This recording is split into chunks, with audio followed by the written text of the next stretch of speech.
এটি আমার অধিকার। আমি কাজ করে দেশ করতে চাই, কারো কাছে বেকার ভাতা চাই না। আমরা কথা দিচ্ছি, আমরা বেকার ভাতার কোন আশেপাশেও যাব। আমরা প্রত্যেকটা যুবক যুবতী তরুণ তরুণীর হাতকে দেশ গড়ার কারিগরের মজবুত হাতে পরিণত করবো ইনশাআল্লাহ। তারপরে কাজ হাতে তুলে দিয়ে বলবো, আগাও তুমি বাংলাদেশ। হে যুবক, হে যুবতী, হে তরুণ, হে তরুণী, তোমরাই আমাদের বাংলাদেশ। বাংলাদেশ নামের একটা উড়োজাহাজ, সেই জাহাজের পথ থেকে ক্যাপ্টেন হিসাবে তোমাদেরকে বসিয়ে দেব। সেদিন আমরা তারপর তোমাদের পিছনে প্যাসেঞ্জার সিটে ইনশাআল্লাহ। আর পিছনের দিকে যাওয়ার সুযোগ নেই, সময় নেই।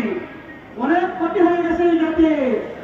আর এই জাতিকে বিভক্ত করে দুধ দিয়েছেন, বুকের বিছানায় লালন পালন করেছেন, এই জীবনেও পরিশোধ করতে পারবো না। আমরা চাই আপনাদেরকে আমাদের মাতার তাজ হিসাবে সম্মানের আসনে উঠাতে। যদি এটুকু পারে কিছুটা ঋণ পরিশোধ হবে, সবটুকু নয়।